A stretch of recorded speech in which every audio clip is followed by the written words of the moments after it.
Boa noite para todo mundo que está aqui hoje. Eu queria agradecer demais a presença de vocês aqui e falar um pouco assim da alegria da gente estar realizando esse evento.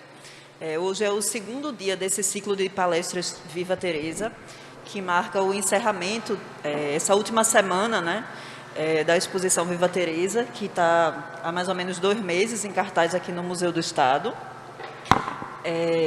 Então, a gente vai estar coroando, digamos assim, esse processo da exposição com esse evento, que o que é que a gente quis fazer aqui, né? A gente quis trazer um pouco olhares de outras pessoas sobre a obra de Teresa Costa Rego, que é um pouco o processo que a gente fez no livro Teresa Costa Rego, A Liberdade em Vermelho. Então, a gente está trazendo para falar aqui algumas pessoas que escreveram no livro, né, para lançar um olhar, né, uma nova perspectiva sobre o trabalho de Teresa Costa Rego. Eu nem me apresentei, né? Eu sou Joana Rosovic Viatti, eu sou jornalista, sou neta de Teresa Costa Rego e fui responsável por fazer a edição do livro. Ontem a gente conversou aqui com Clarissa Diniz, foi uma conversa bem sensível, muito interessante, assim, um olhar muito especial, abordando muitas questões de gênero na obra de Teresa Costa Rego. E hoje a gente vai conversar aqui com Denise Matar. Eu vou pedir a Denise que se apresente, né? Ela vai fazer uma fala aqui que se chama Teresa Costa Rego Sem Concessões. E assim eu passo a palavra para você. Obrigada. Bom, antes de mais nada, pediram para falar para vocês prestarem atenção na programação cultural ali que vai ter. Todo mundo anota. Sim, verdade, esse era meu papel, eu já ia me esquecer, desculpa. Dentro desse encerramento, a gente vai ter também uma programação cultural no fim de semana, que a gente vai ter um sarau e algumas apresentações de musicais aqui. São todas mulheres vindas de várias partes do estado de Pernambuco. É uma programação feita assim, para valorizar a mulher nas artes, que está aqui. Então, no sábado, a gente vai ter um sarau com Esther Liu, Joana Terra, Mary Lemos, Lili Rocha, Ila Benício, Luana Tavares. Depois a gente vai ter Luana Tavares e Gabi da Pele Preta. No domingo, a gente tem Rogéria Dera. Depois a gente tem Boa Vista Hard Club com elas, que aí são com as meninas, né? Maiara Pera, Dani Carmesim, Larissa Moura, Kira Derne, Dimitra Lins e Natália Santana. E depois a gente encerra com Isabela Moraes. Então, uma programação bem pensada assim, com esse foco de valorizar a mulher nas artes, né? Dentro desse espírito de Teresa Costa Rego. Então, agora eu passo a palavra para você.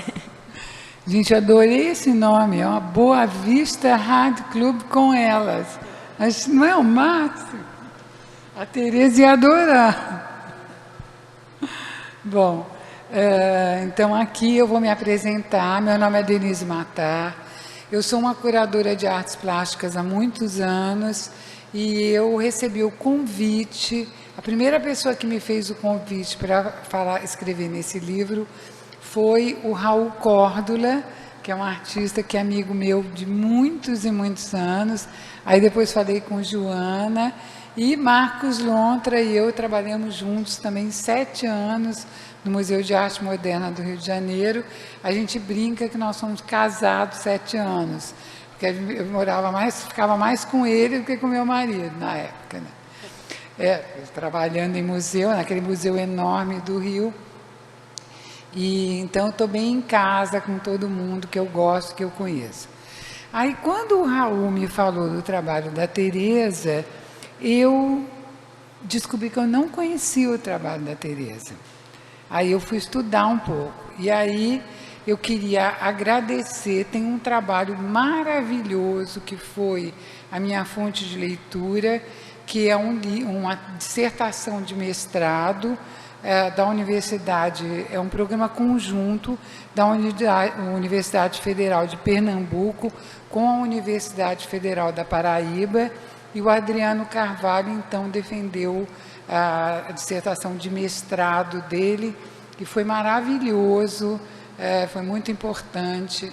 e foi uma fonte realmente de estudo muito boa para mim. Eu até roubei o Adriano depois, porque eu estou fazendo um trabalho sobre o Reinaldo Fonseca, e eu botei o Adriano para trabalhar. Falei, nossa, esse cara escreve, é muito bom o trabalho dele. Tá? Bom, eu vou fazer uma visão para vocês, então, eu li tudo isso. Na verdade, o meu texto é um texto muito pequeno no livro, é um texto de apresentação, e eu foquei um pouco na produção da Teresa Costa Rego, na produção madura dela, porque eu acho uma coisa extraordinária isso. Porque se você pega uma artista como a Anita Malfatti, como a Tarsila do Amaral, são artistas que produziram o melhor delas na juventude. A grande parte dos artistas produz o seu melhor na juventude. Alguns têm uma vida longeva, como, por exemplo, Di Cavalcanti, que é um artista que produziu bem a vida inteira, né? Mas a Teresa não. A Teresa é uma pessoa, e aí então no meu texto eu digo que ela amadureceu como os bons vinhos. Então ela foi ganhando sabores, aromas, ela foi fazendo uma coisa muito mais profunda, né? E eu acho uma coisa absolutamente extraordinária uma pessoa fazer uma obra dessa com mais de 80 anos, né? É uma coisa inacreditável. E não é que ela tinha um ateliê como os franceses têm, que tem aqueles ateliês enormes, que a pessoa estica a tela e pinta. Não, ela pintava em casa, né? Então é uma coisa assim, absolutamente extraordinária, como é que ela conseguia visualizar tudo isso, né? Então, na verdade, eu vou contar um pouquinho para vocês. É uma coisa totalmente pessoal e subjetiva, é a minha visão de alguns pontos da obra da Maria, da Teresa, e eu estabeleci algumas comparações, que não são comparações que eu acho que a Teresa se influenciou pela obra. Não é isso. Na verdade, são paralelismos que a gente encontra no trabalho dos artistas. Eu vou apontar um pouquinho isso para vocês, tá? Então, aqui eu comecei com uma foto dela, que era uma mulher lindíssima, né? E o que eu acho extraordinário é que tem um texto, porque eu li todos os textos do livro ontem no avião, entendeu? Que eu demorei 3 horas e meia de avião, então eu fiquei lendo todos os textos. Mas me embaralhou tudo na cabeça, então eu não sei quem que escreveu o quê. Mas tem um texto extraordinário que diz que a morte venceu Teresa, mas o tempo não, porque ela continuou linda até morrer. Ela já era uma senhora, mas uma mulher bonita, né? Envolvente, charmosa. Então, a Teresa é esse tipo de artista, não são todos, em que a vida e a obra estão completamente interligadas, né? Eu não vou me estender na história da vida da Teresa, porque eu acho que várias pessoas já fizeram isso e todo mundo conhece a vida dela. Então eu vou falar mais especificamente sobre a obra, embora esse imbricamento seja absolutamente essencial dentro da obra dela. Então, uma parte da obra dela sem dúvida, tem uma raiz autobiográfica muito grande, e é extraordinário a forma como ela vai tratar a questão de gênero da mulher.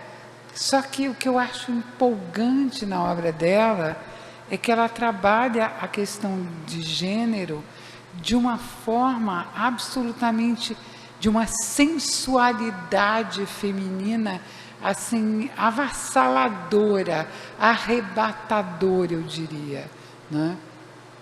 E aí, essa mesma pessoa que faz isso, faz essa obra política absolutamente incrível, antecipando questões que a gente está falando hoje. Então, ela antecipa a discussão das questões de gênero, ela antecipa a questão da discussão de raça, ela antecipa a discussão dos índios. Então, aqui tem toda uma... Ela fala sobre o absurdo da história do Brasil da política brasileira. Então tem uma conjunção incrível, mas tem uma outra coisa, que é a delicadeza da obra da Teresa. Então tem obras aqui, hoje eu estava olhando detidamente em pessoa, uma obra que se chama A Noiva, e que a Joana me contou que que a Teresa dizia que era um retrato seu, né? E essa obra tem uma delicadeza na construção dos véus e dos tecidos, que também é absolutamente impressionante para mim, né? Eu tirei a máscara porque senão a voz não projeta bem, mesmo com o microfone, tá? Bom, então a primeira obra que eu escolhi para mostrar foi essa obra que ela fez fora do Brasil, que ela assina como Joana, tá?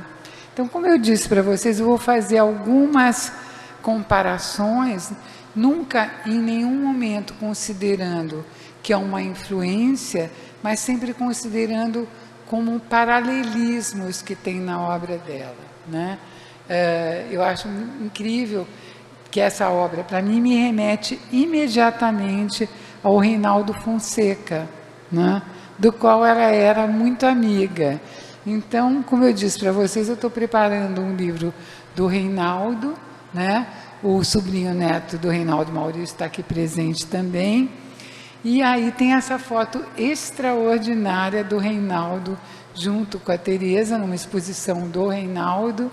E essa foto, ela mostra para mim a característica mais impressionante, que é o sorriso, né, da Teresa, que é um sorriso também inacreditável, né? Então, eles foram muito amigos, e eu creio que eles conversaram muito sobre pintura também, porque na obra da Teresa tem alguns aspectos construtivos que remetem, sem dúvida, à obra do Reinaldo, embora a proposta deles e a leitura fosse muito diferente. A obra do Reinaldo, eu diria, uma obra mais metafísica, e a obra da Teresa é uma obra muito mais carnal, né, do que a obra do Reinaldo. Tá? Aí aqui eu vou fazer um outro paralelo para vocês. Aí a gente tem essa outra obra, aqui por causa da luz, eu não consigo enxergar a data, mas eu acredito... 1992. 92, obrigada. Porque a luz bate, eu não consigo enxergar.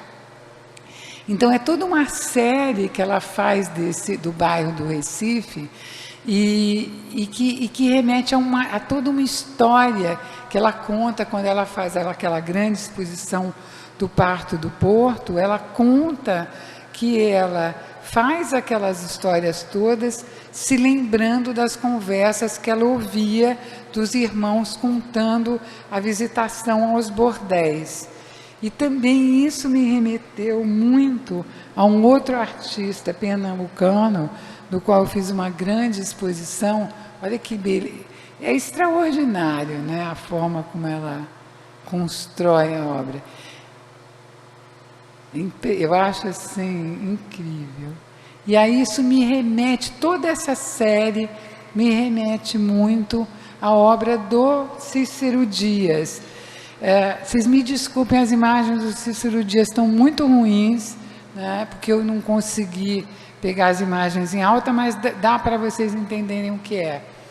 Então, o que eu sinto é que a Teresa, ela vai estar contando as histórias que os irmãos dela contavam, que eram as mesmas histórias que o Cícero Dias viveu, né? Então, a gente tem essa semelhança, né? E, de novo, a gente tem uma visão artística de uma mesma coisa, mas completamente diferente, embora você remeta ao clima, né? Essa coisa das grades, dos muxarabis, que depois ela vai colocar na casa dela, né? É muito interessante, né? Todo esse paralelismo que eu sinto, e essa coisa tão particular que tem em Pernambuco, que é tão diferente de todos os outros lugares. Vocês sempre falam isso e eu concordo, é o país Pernambuco, é um país à parte, né? do Brasil. Mas só que não pode ter uma pessoa como uma Teresa Costa Rego restrita só estar em Pernambuco. A gente tem que partilhar ela com o Brasil inteiro e com o mundo também. Não pode ficar só aqui. Vocês têm que liberar um pouco para a gente poder mostrar em outros lugares, né? Bom, eu vou começar agora aqui fazendo um outro comparativo que ele vai ser um pouco mais longo e que remete à chegada na obra da Teresa, que ocorre só nos anos 80, que ela passa a mostrar um nu feminino e um nu feminino que se reveste de uma sensualidade absolutamente extraordinária e de um olhar da mulher, que é também uma coisa muito interessante que a gente viu naquelas obras que eu comparei com o trabalho do Cícero Dias, porque o olhar do Cícero Dias, apesar de o olhar de um artista, é um olhar de um homem, mas o olhar da Teresa é um olhar de uma mulher para aquela mesma situação. Então, quando ela desvela o corpo e ela se desvela também, quando ela assume toda essa sensualidade tão marcante, tão presente nela, né? Aí ela vai fazer um tipo de trabalho como esse. Aí a gente estava conversando sobre essa obra e eu jamais tinha ouvido falar na minha vida do Banho de Susana. Aí eu descobri que o Banho de Susana também é uma história bíblica que também tem uma apropriação pernambucana, porque a Joana estava me contando que vários artistas, João Câmara, pintaram o Banho de Susana, né? Que eu nunca tinha ouvido falar. Mas é muito interessante a forma como ela constrói essa mulher, né, que está dentro da banheira e que está refletida no espelho, mas é um reflexo que ela não está vendo, é um reflexo que a gente vê, e é um reflexo de uma outra pessoa, que é essa mesma mulher, jovem e bonita que a gente está vendo, mas que está refletida como uma pessoa muito mais sofrida, né? Porque a Teresa, ela tinha um olhar sobre a prostituição interessantíssimo, porque ela traz toda essa melancolia, né, que acompanha. Então, para mim, você sabe que pode haver muitas outras interpretações, né, desse trabalho, mas eu enxergo esse retrato refletido no espelho como dessa mesma mulher que já está despida de toda essa beleza dela e botando a mão na cabeça, que é um gesto muito diferente, já um gesto com uma força bem diferente, né? E aquele cantinho que você tem um homem na janela que, na verdade, está querendo pegar a mulher que está tomando banho, mas ela remete com essa pegada da maçã, que para todos nós sempre simboliza esse fruto proibido, né? E eu poderia falar mais horas só sobre esse trabalho, mas a gente tem que continuar, tá? Bom, aqui a gente tem um outro trabalho dessa mesma série, que também, ela traz novamente as maçãs, e é também um trabalho de uma sensualidade absurda, né?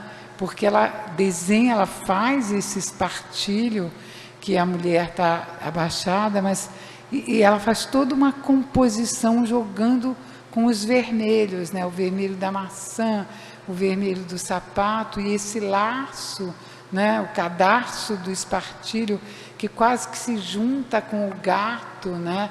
Então tem toda uma sinuosidade no trabalho que ela explora e sempre de novo uma janela que você vê alguma coisa que tem atrás dessa janela, que é um casaril, mas é exatamente um casaril, a lua, né? Então ela faz toda uma remissão a essa janela, que também é uma característica muito interessante do trabalho do Cícero, nesse momento, ele também, toda vez que ele faz aquela prostituta, ele faz a janela que se abre para o bairro. Na época, ele fala da Gamboa, né?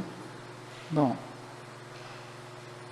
aqui um outro trabalho que também é lindíssimo, né? Que ela faz essa mulher deitada na rede, e novamente você tem esse cordão, essa fita, né? Que naturalmente nos remete à serpente, que vai ser também um tema que ela vai usar a vida inteira. Ela vai estar trazendo essa serpente nos trabalhos dela. E mais uma vez eu queria apontar para vocês a delicadeza como ela constrói a varanda da rede, né? Toda bordada, né? É um crochê, né? Mas ela faz de um jeito que transforma tudo numa coisa dourada, né? Embora o trabalho seja um trabalho amarelo, ela traz para a gente um dourado muito grande, a lua e a perspectiva da paisagem, e um trabalho também, novamente, extremamente sensual, né? E aí eu vou fazer um paralelo para vocês com a Maria Martins. A Maria Martins, uma escultora brasileira, uma mulher que fez a maior parte do trabalho dela entre os anos 40 e 50, né? E que era uma pessoa que eu acho que tem muito a ver com a Teresa. Eu acho que elas iriam adorar se conhecer, né? Então aqui tem uma foto da Maria. A Teresa era uma mulher muito linda. A Maria não era tanto, não, mas ela tinha uma presença muito impactante. E ela foi casada com um embaixador, também foi uma mulher que viveu muito tempo fora do Brasil, e ela foi casada com um embaixador brasileiro, que trabalhava em Washington, e ela conheceu, no período que ela mora em Nova York, nos anos 40, ela conhece todo o grupo dos surrealistas, e inclusive torna-se amante do Marcel Duchamp. Por anos ele era absolutamente apaixonado por ela, cartas e mais cartas. Tem um documentário imperdível, se vocês puderem, assistam, que se chama Maria Martins, Não Se Esqueça Que Eu Vim dos Trópicos. Vale a pena ver, tem na Netflix, nessas coisas assim, e é absolutamente extraordinário, tá? E aí eu vou mostrar para vocês uma obra que ela faz. Essa obra também é dos anos 40, e ela faz essa Salomé, ela chama de Salomé ou o Sétimo Véu, e a inscrição que ela coloca embaixo é a inscrição do texto da Salomé, escrita pelo Oscar Wilde, que diz, né, Je veux la tête de Jean Baptiste, né, eu quero a cabeça do João Batista. Porque, na verdade, a história da Salomé, fazendo uma pausinha rápida, a história da Salomé da Bíblia é uma coisa, a história da Salomé escrita é outra, pelo Oscar Wilde, é outra história, né? Porque, na verdade, na Bíblia, ela é uma menina jovem que ela dança, e a mãe dela, que não gostava do João Batista, faz ela dançar e pedir como prêmio a cabeça do João Batista. Mas o Oscar Wilde transforma essa história como se a Salomé tivesse se apaixonado pelo João Batista, e aí ela dança e pede a cabeça dele, e ele não quer nada com ela, então ela fica injuriada e pede a cabeça dele. Mas olha que sensual que é também essa mesma carnalidade que a gente vê na obra da Teresa, né? Aqui eu coloquei essa obra de novo, trazendo a serpente, e queria que vocês observassem a forma como a Teresa entrelaça, porque essa coisa do entrelaçado também é uma característica muito marcante da obra dela. Então ela vai trazendo essa serpente que vai se enroscando em todo o corpo, né, da mulher, que ao mesmo tempo é uma mulher paisagem, né? E aqui tem essa obra que eu não imaginei o tamanho dela. Eu cheguei e fiquei aqui embasbacada com essa obra incrível. E aí eu vou mostrar para vocês uma obra da Maria, que agora eu fiquei doida para botar essas duas obras juntas um dia, né? Só que essa obra, ela é quase do tamanho da tela. Peraí, deixa eu voltar aqui. Essa obra da Maria, ela é quase do tamanho da tela, ela é absolutamente enorme, né? Então, e vocês veem, olha como elas têm uma mesma construção, né? Eu fiquei... E aí tem um detalhe aqui, olha, da cobra, né? Eu acho que a Tereza ia adorar essa obra. Bom, aí continuando, eu vou falar um pouquinho sobre essa chegada. Vocês veem que eu não tive nem a menor preocupação com a ordem cronológica, até porque eu não tive tempo nenhum para preparar uma palestra como eu preparo, que eu fico horas e horas e horas preparando. Porque quando a Joana me convidou para fazer a palestra, eu vi a oportunidade de enxergar as obras em pessoa, né? Aí eu falei para a Joana, eu vou porque eu quero ver as obras, entendeu? E aí eu cheguei aqui hoje, uma hora antes, e é muito mais do que eu pensava, a obra da Tereza. Eu já tinha ficado apaixonada pelas fotos, mas você vê em pessoa, eu já senti essa força de impacto que eu coloco no meu texto, só que o impacto é maior do que eu pensava. Bom, mas aí tem uma outra vertente, dentro dessa questão da sensualidade, que a Tereza também vai explorar, que eu tinha falado anteriormente, que é esse entrelaçamento dos corpos, né? Que ela começa a fazer, ela começa a juntar os corpos e vai fazendo isso de uma maneira incrível. Aqui, essa obra ela é um pouco anterior às outras, ela é da série do Parto do Porto, creio. Mas aí você tem duas mulheres dentro da banheira, também entrelaçadas, e eu acho interessante também que eu não tinha reparado, só vi aqui pessoalmente, o quanto que ela usa esses chãos quadriculados, né? Esse quadriculado do chão. Mas eu acho, para mim, também, de novo, isso é uma interpretação minha, não sei se a Tereza concorda comigo, mas eu vejo duas prostitutas ali, depois do trabalho, né? Um pouco cansadas, né? Com esse ar um pouco melancólico, um pouco extenuadas, e conversando um pouco dentro da banheira, e com os corpos muito próximos, né? Mas é um trabalho sem sensualidade, né? E aqui esse outro, que eu também não tinha me dado conta do tamanho dessa obra, né? Porque uma coisa é você saber, você olha lá, na fichinha da obra, a obra tem tanto por tanto, mas isso não te dá a dimensão, né? Então eu fiquei absolutamente impactada com o tamanho, né, da obra e com esse entrelaçamento que ela vai conseguindo fazer, ela vai juntando gente, pessoas e bichos, e ela vai estabelecendo uma pulsação, né?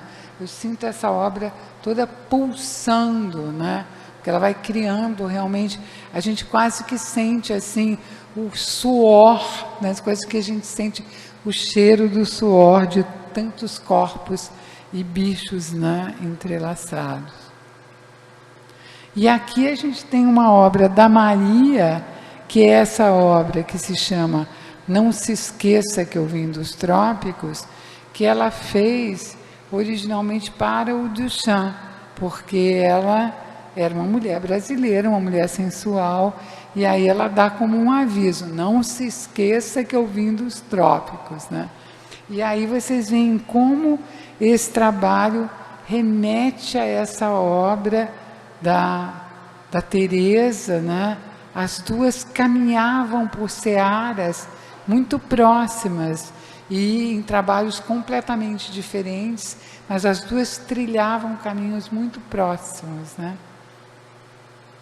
Aqui eu coloquei essa imagem aqui só para vocês verem o tamanho da obra, né?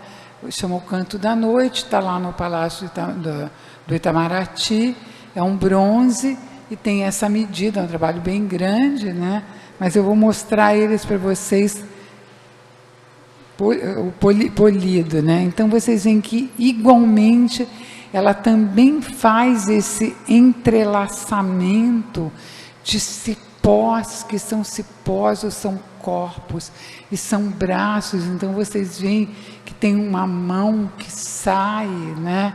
Mas ao mesmo tempo, será que é um cipó? Será que é um ser humano? E igualmente a Maria também tinha a Teresa dizia que ela era um ser híbrido, né? De gente e bicho, né? E a gente vai ver que a gente tem isso na obra da Maria e também depois numa obra de uma outra artista, que eu vou também fazer uma comparativa depois, tá? Aqui tem uma das obras mais famosas da Maria, que se chama O Impossível, que também é uma obra desse tamanho assim, né? Extraordinária. E aí eu vou contar uma história engraçadíssima para vocês sobre essa obra. Eu fiz há muitos e muitos anos atrás, eu fiz uma grande exposição sobre a Maria Martins, em 2001, que o Centro Cultural Banco do Brasil do Rio fez uma exposição sobre o surrealismo. E eu era a curadora, era uma exposição toda feita por curadores internacionais, e eu era a curadora brasileira. E eu tinha 2 salas. Aí eu falei, nós vamos fazer uma sala só da Maria Martins, porque a Maria foi a única artista brasileira que de fato participou do movimento surrealista, expôs junto com os surrealistas e tal. E aí a gente pegou essa obra emprestada, essa obra tem uma tiragem, acho que de 5 peças, e aí a gente pegou essa obra que ficava num jardim. E a obra, quando chegou do jardim, ela estava muito suja, de terra e tal. Então, a museóloga foi limpar a obra, né? Começou a tirar. Aí, e a museóloga, toda serinha, né? E ela chega para mim, olha, eu vou te falar uma coisa, ficar passando a mão limpando essa obra dá um calor na gente, assim, que realmente é uma sensualidade tão forte que ela passa, né? Eu nunca me esqueço da minha museóloga, toda serinha, falando isso para mim, a cara da Teresa, né? E aqui a gente tem, né? Ela faz para ela o impossível, é aqui uma relação entre homem e mulher. E aí eu vi também dentro da serpente da Teresa tem uma mulher com os cabelos assim soltos que me remeteram também aqui a obra O Impossível da Maria, né?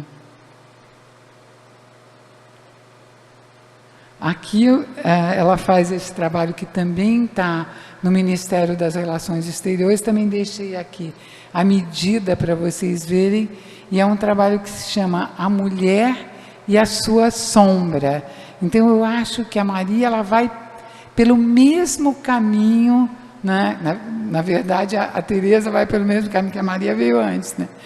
Que é comentar essas sombras que seguem as mulheres, né? Você vê que é uma sombra que está pronta para pegar ela, né? Para agarrar. Aqui tem uma outra imagem incrível dessa obra que está lá no Palácio Itamaraty e que vale a pena ver, tá?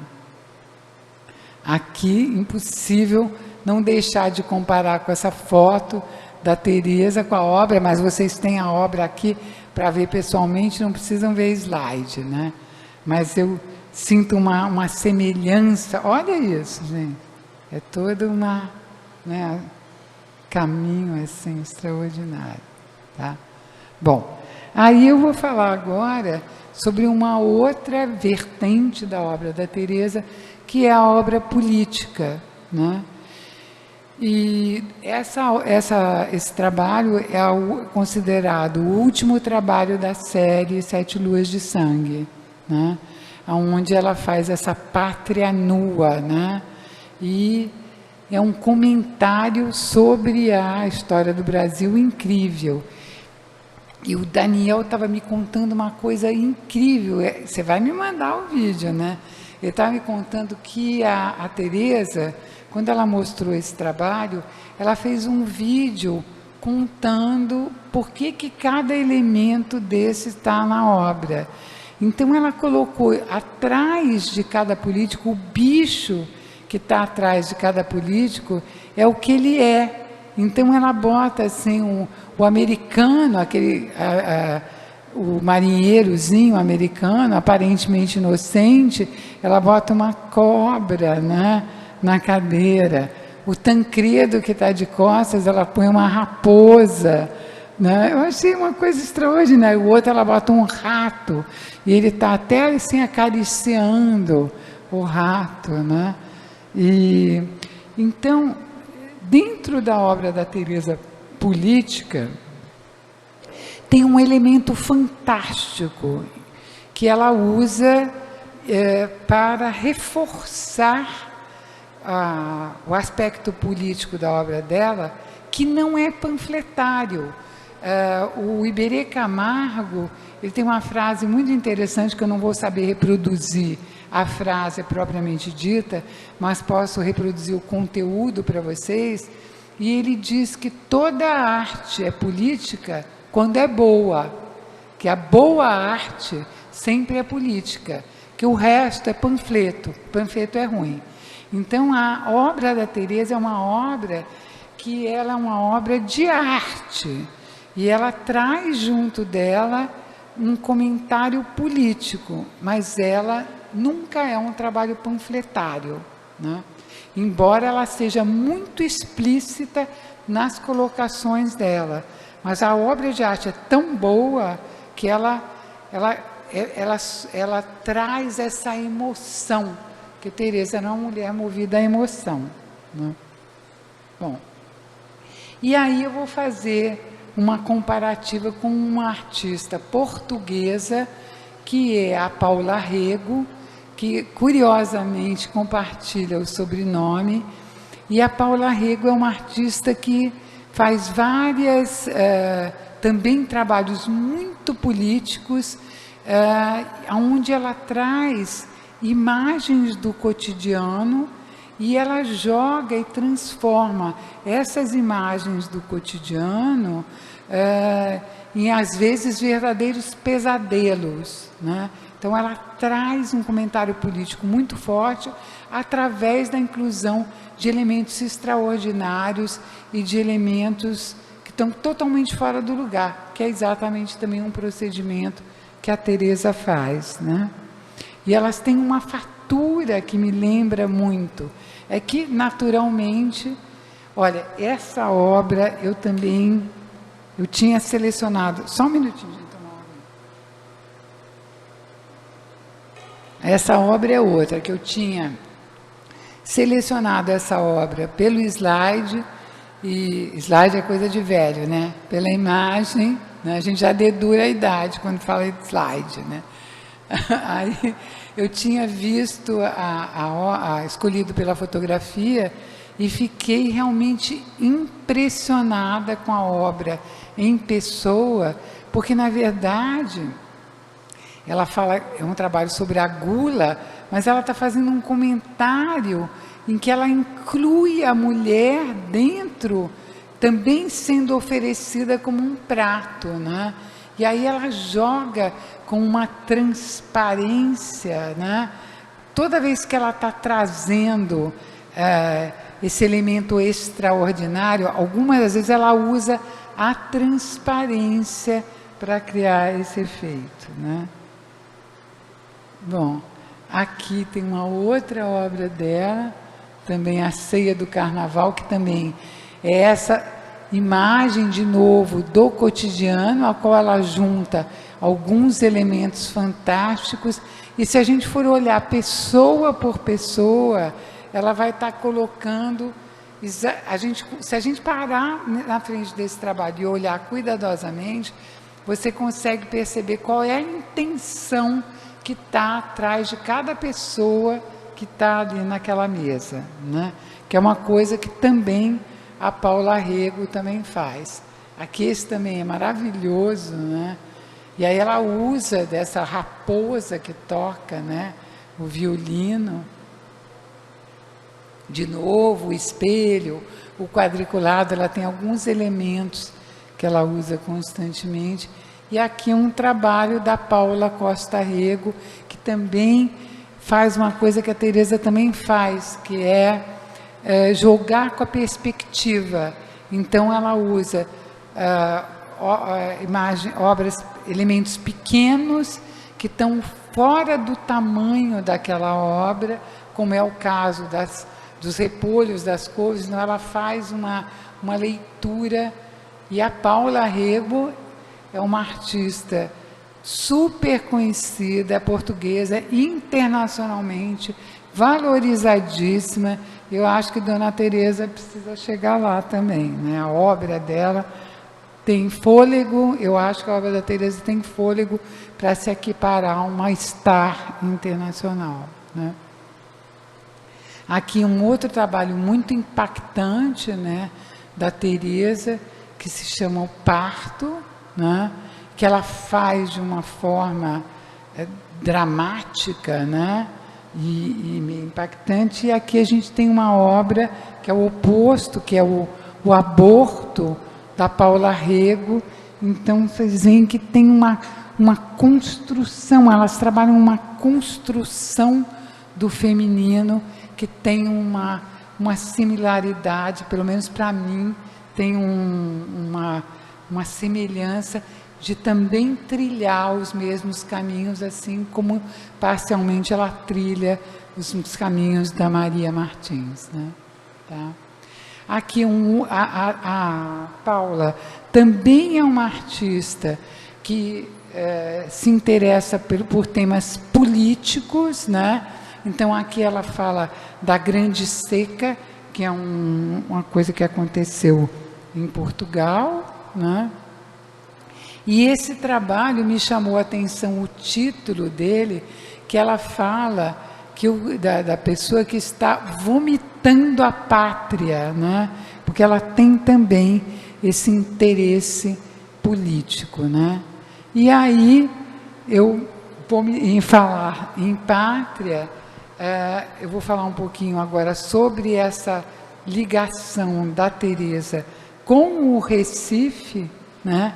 E por isso eu escolhi essa primeira obra, que é o Boi Voador, que vocês todos sabem, né? A história do Maurício de Nassau, né? Que usou o boi voador meio para conquistar, né? Um marketing, né? É uma ação de marketing, né? Do Maurício de Nassau, não é verdade? E aí, então, a Teresa vai e faz uma leitura dessa história do boi voador, que, de novo, porque ela era uma pessoa muito ligada a Pernambuco e principalmente a Olinda, né? E a Recife. Então, toda essa ligação dela, que é muito forte, né? A gente tem toda aquela série de trabalhos que ela faz sobre Olinda, que eu não vou me deter neles, mas mais nessa ligação dela com a história toda de Pernambuco. Aqui, como vocês sabem, esse foi o primeiro trabalho que ela fez da série Sete Luas de Sangue. É um trabalho que ela fez sobre a Batalha dos Guararapes e que ela se tomou como um ponto de partida duas obras que tem aqui no museu, do qual ela foi diretora, aqui 10 anos, 10 ou 12, né? E que ela constantemente viu. Então, quando ela foi convidada a revisitar a Batalha dos Guararapes, ela imediatamente se remeteu a esses trabalhos e aí cria essa obra assim tão extraordinária. Eu estou olhando para lá porque a obra está na minha frente ali. Aí eu não consigo deixar de olhar para a obra, né? E uma outra coisa muito interessante da obra da Teresa é a inserção dos textos, a forma como ela faz a inserção dos textos na obra. Tanto ela vai estar fazendo a inserção de textos que são quase títulos, mas na verdade são comentários que ela acopla, e eu sempre me lembro do Marcel Duchamp. O Duchamp tinha uma frase interessante que ele dizia que o título, ele é mais uma cor que o artista acrescenta à obra. Então ela traz mais uma cor. Quando ela traz o texto, ela traz mais alguma coisa para a obra dela, né? De uma forma assim muito marcante, porque os textos todos que ela utiliza, às vezes ela usa textos de poeta, às vezes ela vai usar um texto bíblico, às vezes ela vai usar uma frase conhecida. Ela não tinha uma fórmula, né? Que é uma coisa também muito interessante da obra da Teresa, que a Teresa não tem fórmula. Ela tem uma obra visceral que vem da própria pintura. Eu também estava conversando com a Joana, querendo saber um pouco se ela fazia desenhos antes, e ela estava me contando que a Clarissa Diniz, que aliás tem um texto maravilhoso no livro, ela estava contando que a Clarissa teve a oportunidade, que eu não tive, um dia vou ter, de ir lá futucar todas as gavetas também, e que aí ela percebeu que a Teresa fazia sim um apontamento da obra que ela ia pintar. Mas ela não era uma artista que desenhava, que usava a quadrícula. Por exemplo, o Reinaldo Fonseca era um artista que usava a quadrícula. Ele fazia um desenho, quadriculava e depois ele ia passar esse desenho para a tela fielmente, né? Então a gente usa tecnicamente essa técnica como a quadrícula. E a Teresa não usava a quadrícula, ela fazia um desenho que remetia ao que ela queria colocar como um todo e depois ia trabalhando. Me lembra um pouco a forma de trabalho do Di Cavalcanti, que o Di Cavalcanti ele desenhava a carvão na tela, antes dele pintar, que era uma forma dele enxergar a obra inteira no quadro, mas ele não pintava com a quadrícula.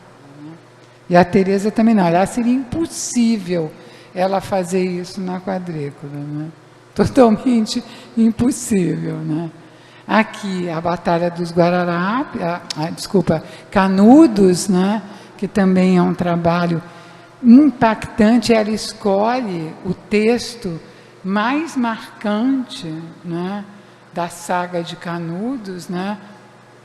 Que é colocar uma criança e um velho à frente de 5.000 soldados raivosos, né? Com a escolha dessa frase, ela marca, né, todo o trabalho. Eu gostaria muito de saber, mas não sei como dizer para vocês, por que ela escolheu o amarelo, mas certamente tinha um motivo muito específico, né? Bom, aqui o trabalho do Zumbi, né, que também ela escolhe cuidadosamente o texto e conta, né, como que ele foi, teve a cabeça cortada e exposta em praça pública até se deteriorar, né?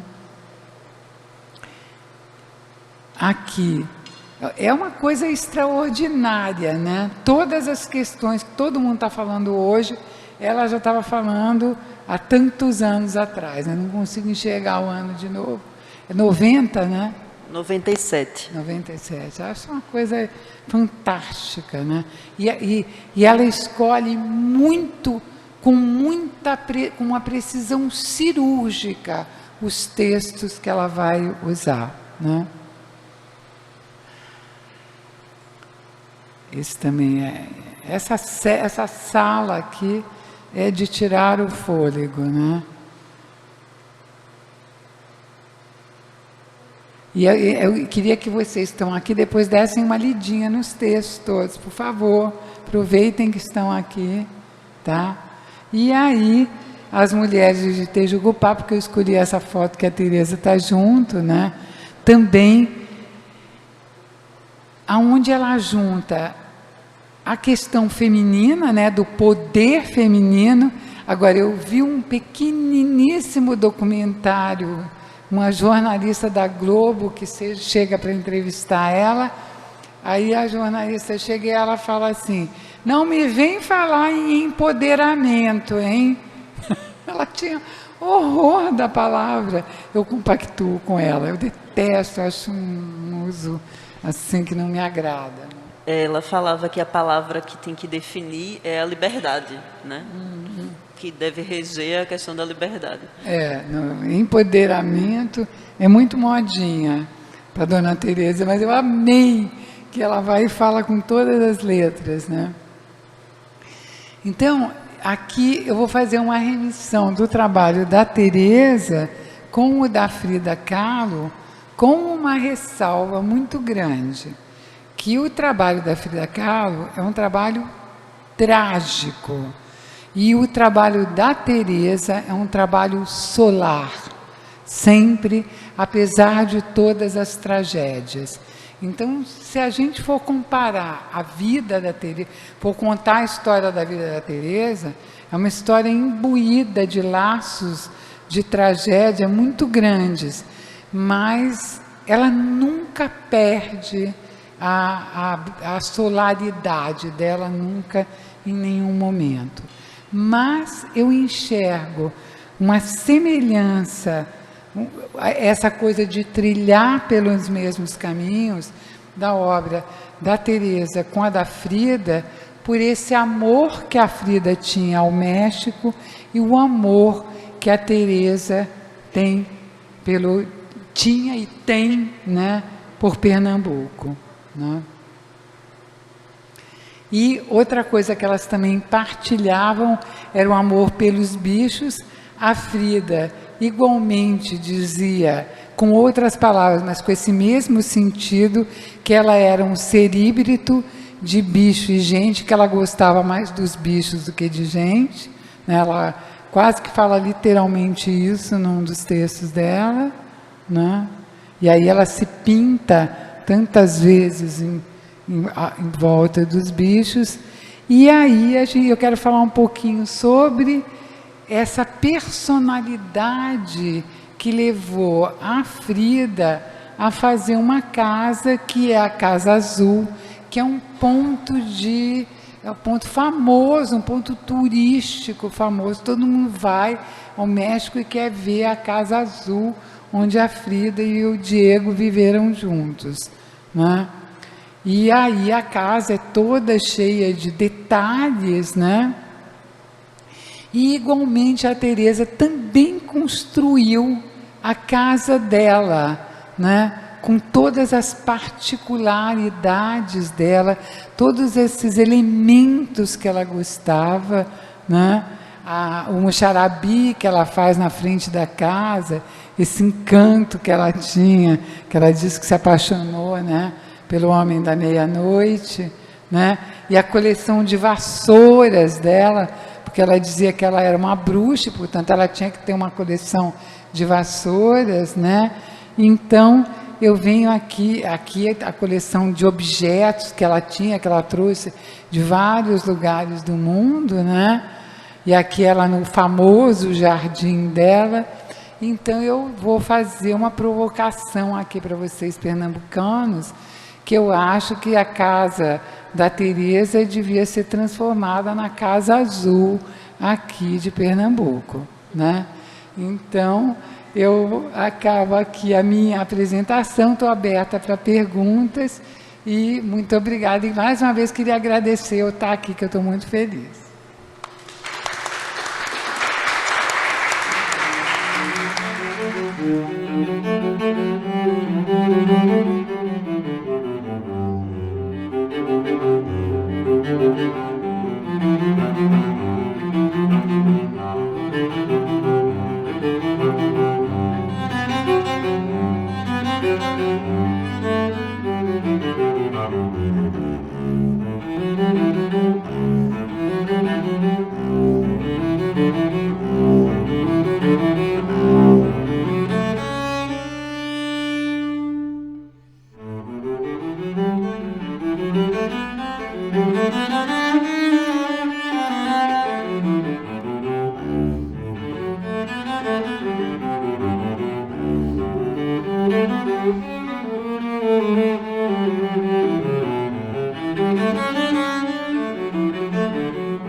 Música